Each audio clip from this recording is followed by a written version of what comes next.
Hello, I'm Doug McConnell, and we've got some great discoveries for you out here along the open road.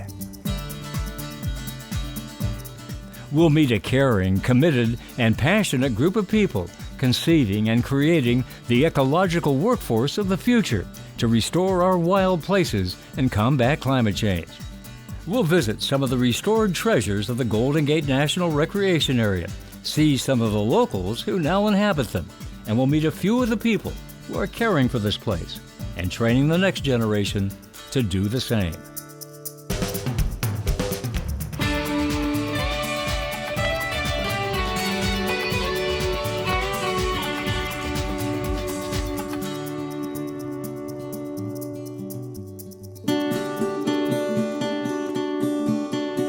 In recent decades, the effects of population growth, development, and climate change have been undeniable, especially here in Northern California. We've grown into a state of 40 million people. Here in the Central Valley, we've lost 95% of our wetlands that the birds, both migratory and native local birds, rely on.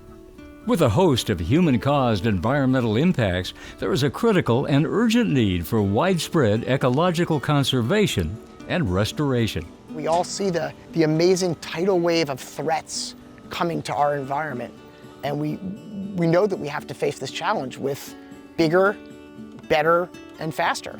We've already begun the process of significant restoration here in the Bay Area.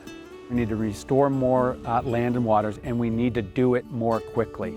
And it needs to happen at the landscape level, not a 5-acre project here, a 15-acre project, but big projects like this 3,000-acre project. There's a pressing need to scale up and move fast in a race against time to combat the effects of climate change. The good news is that efforts are already underway all around California, including this spot just north of the Bay Area. Well, this lovely location in eastern Solano County lies within the legendary Sacramento-San Joaquin River Delta. In the years before the gold rush, the Delta was just jam-packed with countless tidal marshlands alive with nature.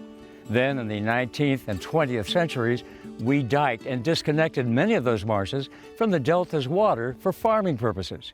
Now in the 21st century, thousands of acres of those old farms are being restored, reconnected to the Delta's life-giving water, and will be reborn once again as flourishing tidal marshes, including a place called Lookout Slough. So where we're standing right now, you'd be in water right now, or at least saturated soil, and you'd probably have tules or cattails up this high, 6 or 8 feet high, and there'd be all kinds of wildlife here. Once upon a time, this stretch of fields and farmland looked much different. There'd be grizzly bears, there'd be salmon in the water, yeah. This would be a rich, powerful sanctuary of nature. Correct. Today, there are plans underway to restore this 3,400-acre parcel, stripping away the levees and returning it to its natural state. It'll take a lot of work, but fortunately, there's a team of trained and skilled people waiting in the wings. These skilled workers, biologists, and engineers will all be working together to plan and complete the physical efforts necessary to reshape this land, while paying close attention to the environmental sensitivities of the project. It's absolutely critical that the construction workers on projects like this understand that it's possible to actually do harm during construction. So we educate those workers. They're all part of a new generation of worker, trained in both the construction trades as well as environmental restoration, a combination of skills that will be in high demand as we move to address the effects of climate change. California is considered one of 36 biodiversity hotspots in the world because of this variety and richness, but also because this biodiversity is under threat. We know that the development of our state has really impacted nature. So projects like the one we're visiting today, Lookout Slough here in the Delta, are critical restoration projects. California's Secretary of Natural Resources, Wade Crowfoot, is in charge of managing and protecting many of our state's natural places. He believes we need big, bold action, and we need it fast. We need to move quickly. We need to reduce the bureaucracy, what we call cut the green tape that slows down these projects. And I'm proud that California is leading the world in so many ways to protect and restore our environment. And restoration projects have to happen at larger scale and more quickly. And that requires government resolve and funding, but it also requires the trained workforce to be able to do it. And a trained workforce is not only good for the environment, it's good for the economy as well. There are tremendous economic opportunities in what we call the restoration economy, in the work actually restoring and conserving nature. The good news is this essential work will create many job opportunities for people at every level of education and from every community. Jobs that pay well, have longevity, and provide a lot of personal gratification. It's known as the ecological workforce. So the ecological workforce it's a pretty diverse workforce, and I think prior to us sort of collectively developing this label, it was really disparate. But I think what's really nice about it is a couple things. One is it gives a name to a whole group of people who really have a common purpose. Jim Robbins is a senior ecologist and has been directly involved in all aspects of hundreds of restoration projects over his career. He knows better than just about anyone the importance of deploying a labor workforce that is not just skilled in building, but also trained in the ecological nuances of restoration work. I mean, I think trust and relationships are at the heart of all of this. The more we can build the trust and relationships between the contractors, their workforce, and the regulatory agencies, state agencies, federal agencies, and their workforce, the more we can turn this from sort of adversarial to collaborative. In other words, the more laborers are trained to care for the environment as they work, the more trust the permitting agencies have in them. The less oversight is required, and projects can proceed quickly and more cost-effectively. It's a way of doing business that makes a lot of sense to Mark Cederborg, who is the CEO of Hanford, the company overseeing the restoration efforts here at Lookout Slough. The benefits to Hanford are important because it basically establishes a set of skilled laborers, operators, and crew leaders that when they're out on a project site, the management knows that there's trust there, that they recognize the issues on that project site. You also then establish this level of trust with permitting agencies. The end result is a win for everyone. Restoration projects that get done well and quickly, and it opens up a new, well-paid, and stable job market for all. The incredible opportunity here is that we can put more and more people to work, doing positive work, changing the landscape, showing tangible results. One of those who has taken advantage of the opportunity is Matt Behar, an operator foreman with Hanford. It's pretty amazing. I find myself kind of looking out sometimes and going like, wow, it's pretty incredible. But it's the fact that, you can make a great career, a great paying wage, do something you love and that's fun in nature, doing this, restoring the land at a pay that's second to none. At some points you might not believe it, but it's true, it's here, and it's a lot of fun. For those who've gotten involved in this work, the benefits are incredible. And the work also offers something else, perhaps less tangible, but every bit as important. Completing a job or doing something like this bigger than yourself to improve wildlife and to help restore the land, I love being a part of it. I look forward to the day where I could bring my son and maybe my grandkids out to a project like this and go, look, let's enjoy this. We did this and did something big, something bigger than us.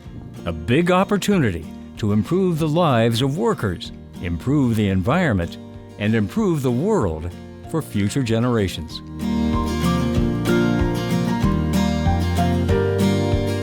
When we come back, we'll take you behind the scenes of the effort to build up the ecological workforce and visit a recently restored Bay Area treasure. OpenRoad is made possible by the generous support of our underwriters, dedicated to protecting our natural and historical treasures in the Bay Area and beyond. Additional support is provided by these institutions, also caring for our special environmental and cultural legacies and making them accessible to each and every one of us, now and for all time.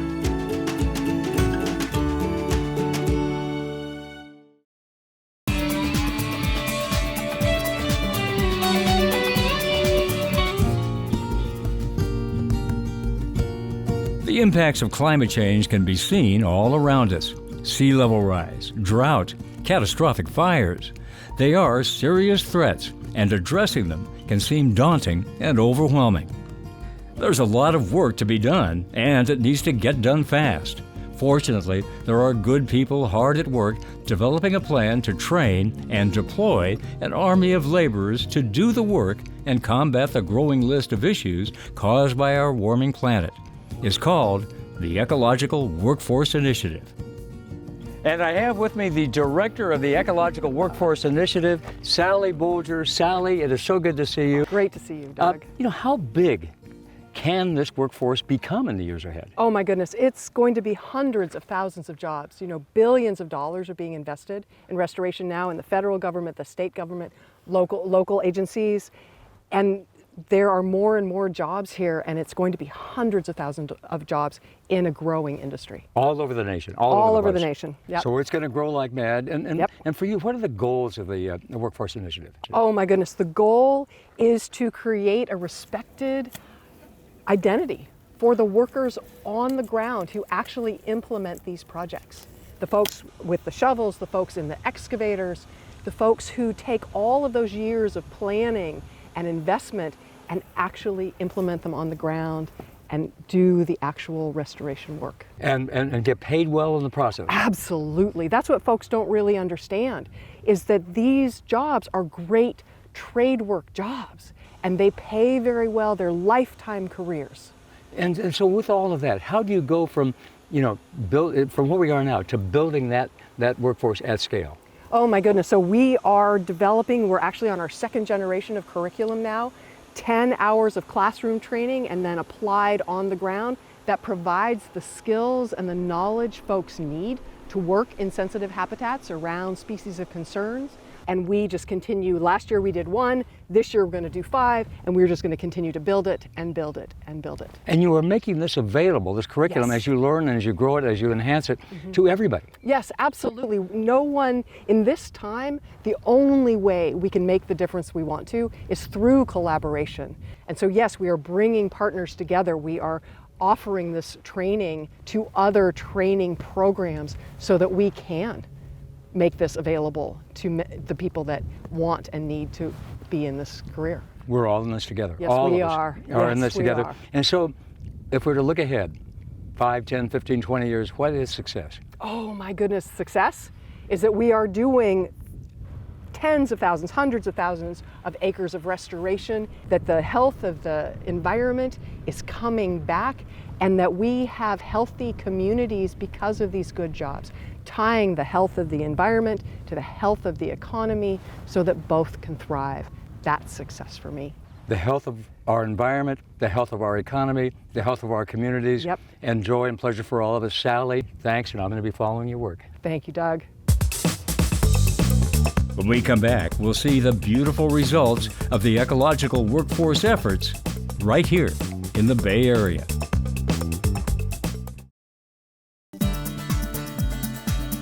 Well, as we seek to repair and restore our relationship with the natural world and deal successfully with climate change, species extinction, and other existential threats, we're going to need to create a huge, diverse, informed, inspired, well-trained, and well-paid ecological workforce. Well, to get that done, it's going to take loads of collaboration between many public, private, nonprofit, and community partners. Well, fortunately, here in the Golden Gate National Recreation Area, there's a legacy of that. The Golden Gate National Recreation Area and its primary nonprofit partner, the Golden Gate National Parks Conservancy, have been around for over 90 years combined, together protecting and enhancing some of our most beautiful natural spaces around the Bay Area. They include Maury Point, along the San Mateo coast, where the endangered San Francisco garter snake is making a comeback, the majestic redwoods of Muir Woods, and the bustling and beautiful trails and beaches of Crissy Field. These organizations are responsible for protecting and stewarding over 80,000 acres, but protecting land is not all these organizations do. Over the years, they've trained, employed, and deployed thousands of people, from scientists to rangers and restoration teams, key personnel in the environmental field who are working to address climate change and its environmental impacts. The GGNRA and the GGNPC will be major partners and play big roles in advancing the Ecological Workforce Initiative. And one of their primary goals will be to bring in the next generation to help care for, conserve, and save our natural world. Internships are a gateway into the parks, and we are looking at ourselves as the people who open the gates and make sure that the gates are always open for our youth. According to Golden Gate National Parks Conservancy Associate Director Yakuta Poonawalla, the internship program is an important and effective way to introduce young folks to the ideas of stewardship, conservation, and environmental activism, and also open up possible new career paths, especially for those who come from underserved and underrepresented communities. We have so many youth we interact with who don't see themselves as environmentalists because they haven't had that nurturing, caring surrounding, or they haven't had the resources, or they haven't had the access to see themselves. And so my hope and our vision is that we guide them to be able to see themselves as environmentalists. The GGNRA internship program has been going strong for over 3 decades. In that time, more than 1,500 interns have come through, many of whom have been inspired to pursue careers in conservation.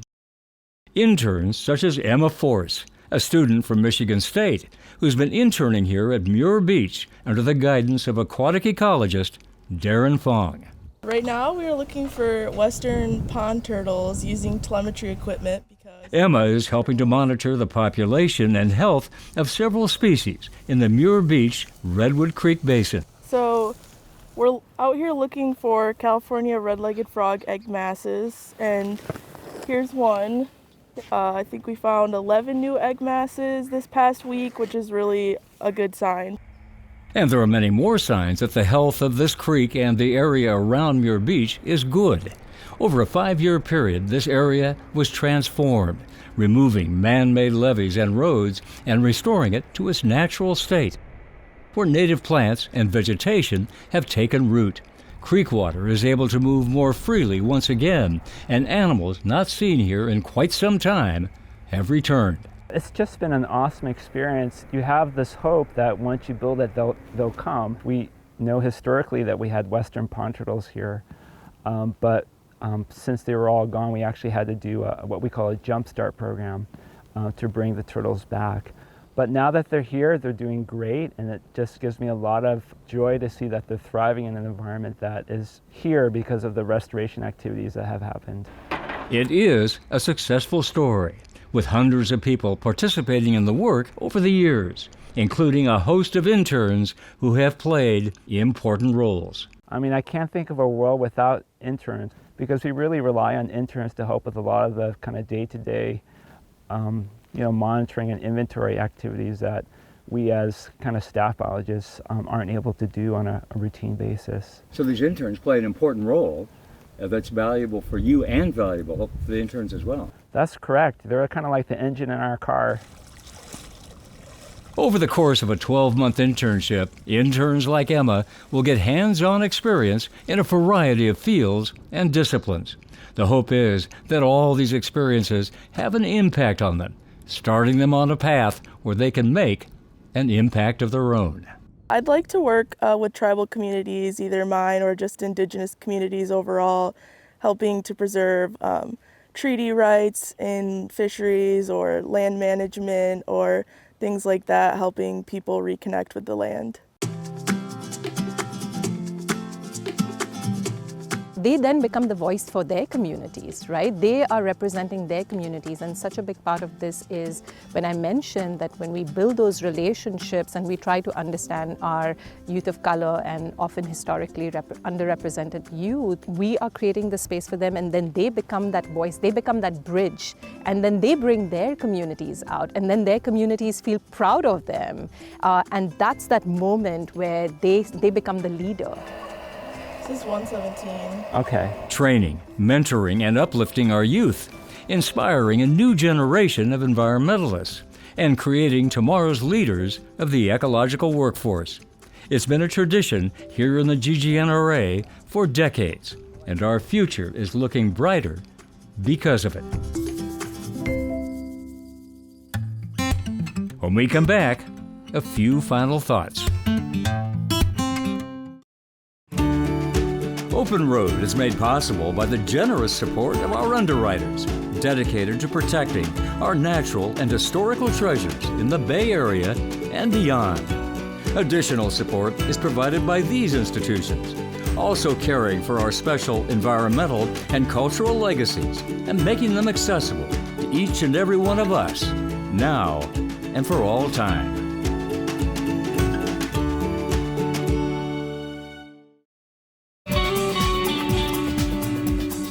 Well, as we begin to emerge from the tough times of the global pandemic and face the grave risks posed by climate change, it is very easy to get down, depressed, and feel powerless. But the good news is, if we choose to invest in healing nature and our communities, we can.